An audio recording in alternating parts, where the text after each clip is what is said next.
Surely it wouldn't be me who recorded a, 46-minute video and forgot to turn the microphone on, right? Yeah, couldn't be me.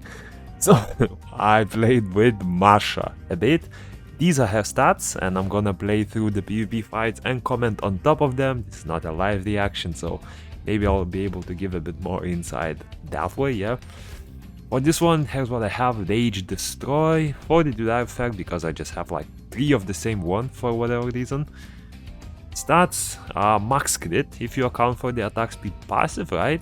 The cool thing about her is, unlike the wind one, she does not need to have high attack, because her debuffs are not based on her having higher attack, so she pretty much needs high attack speed for the damage and for the cooldown reduction, so that's what I focused on.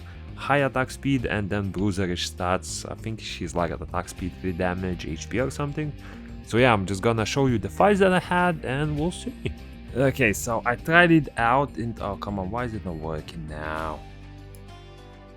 There we go. I tried it in one regular challenge arena match against the cleave, right? Because I feel like the beast riders are not that amazing in the cleaves, yeah?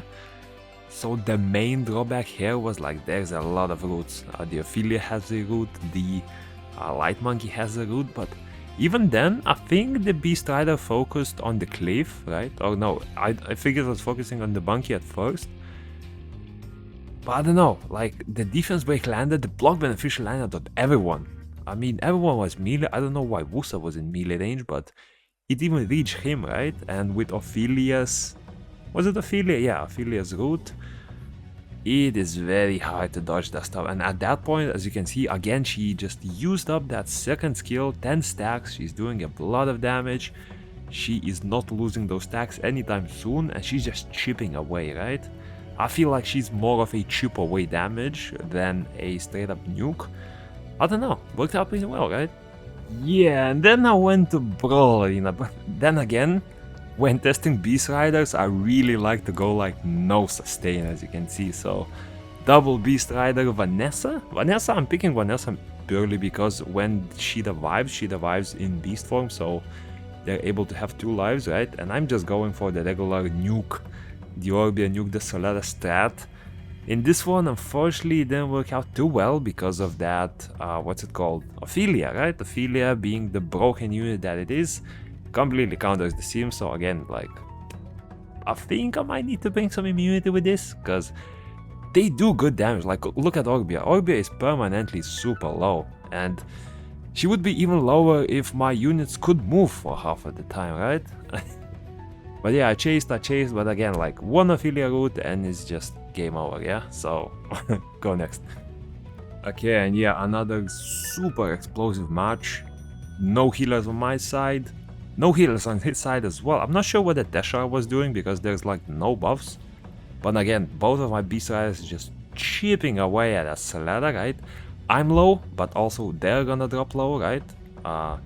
Whenever the AoE skill uses, I'm spamming that on manual. As you can see, Solera, she died instantly, she got the revive, but after then, my Panda is dealing with the Spino super easily.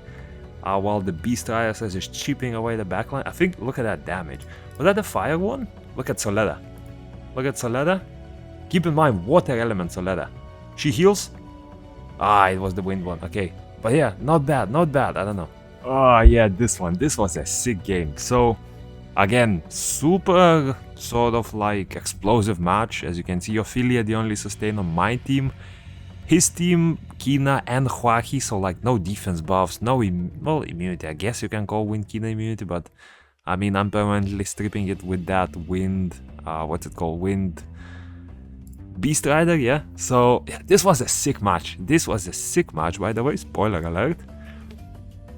Yeah, obviously, I am going for the Kina. Unfortunately, my Beast Riders found out that Huaki actually has higher attack.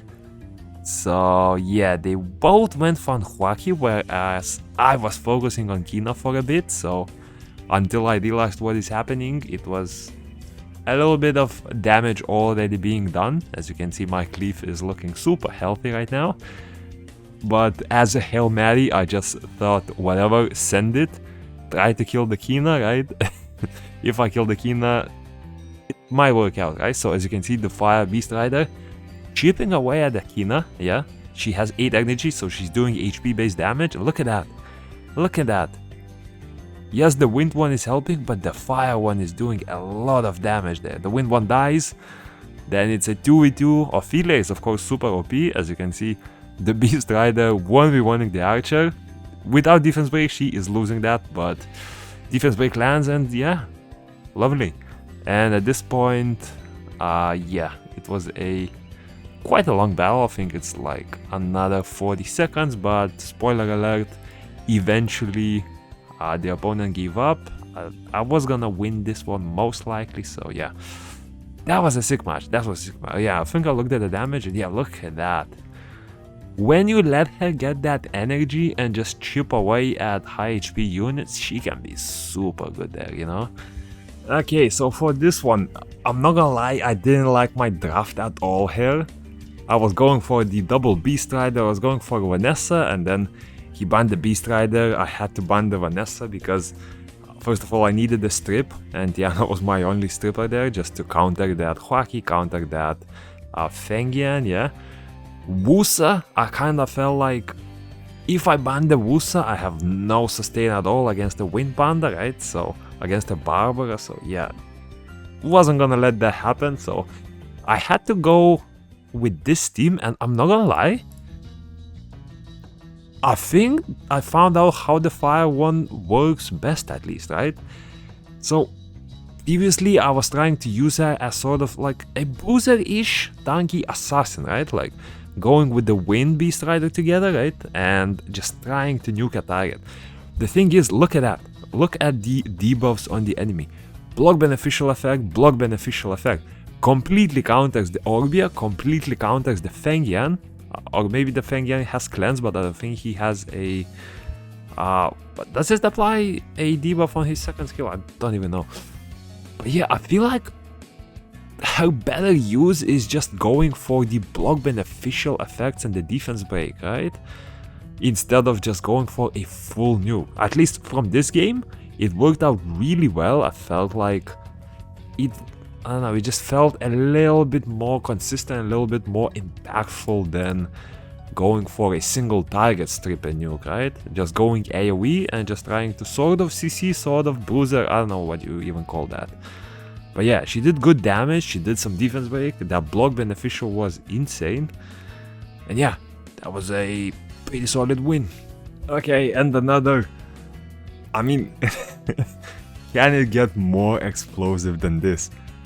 3 DPS with a cleave against a Solera, twins, and a Juno. What? Again, like, I love matches like this. I don't care if I win or I lose.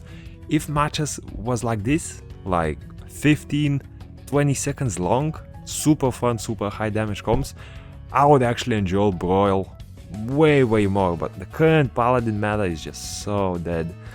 But yeah, this is the reason why I superly enjoyed this match. So I already know that the Beast Riders will most likely go for Solera, right? So there's no point for me to target them.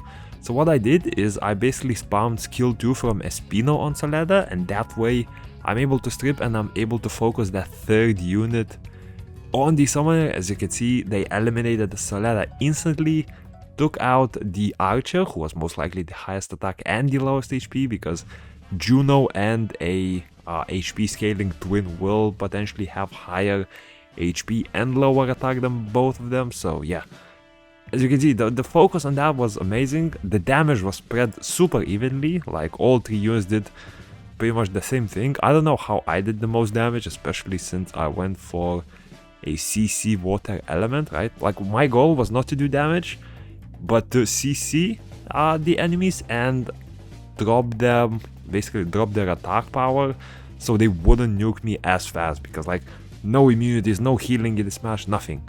The goal is to kill as fast as you can, and that skill 3 from Cleave, it's just insane into such comms, yeah? So, I don't know, super good in here, super good in here. And yeah, I don't know, in conclusion, I'll say like, I was going for her as a backline targeting nuker. Now I feel like the way to play her is sort of like a tanky bruiser, but this bruiser targets the backline most of the time.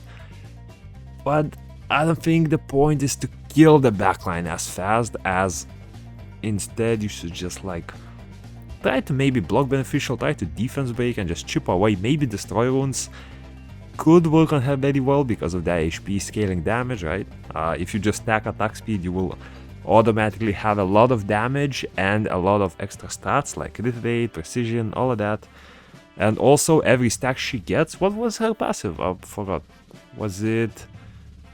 I don't remember, you can check it, right? Like for each stack you get whatever stacks, right? So yeah, stacks that super easily with the immunity set and the second skill, right? Second skill cooldown is like 24, I believe, and gives 3 stacks, whereas she only loses 1 stack every 30 seconds. So after a good minute, you are looking at permanent 10 stacks unless she dismounts. So yeah, I don't know, I really like this unit, but I was probably playing it wrong for the majority of the time. Only that the Ana game felt like this unit did like really impacted the game, yeah. So I'll try to mess around with her a bit more, sort of like into a bruiser / tank setup instead of a full nuke setup. But yeah, hope you enjoyed and peace.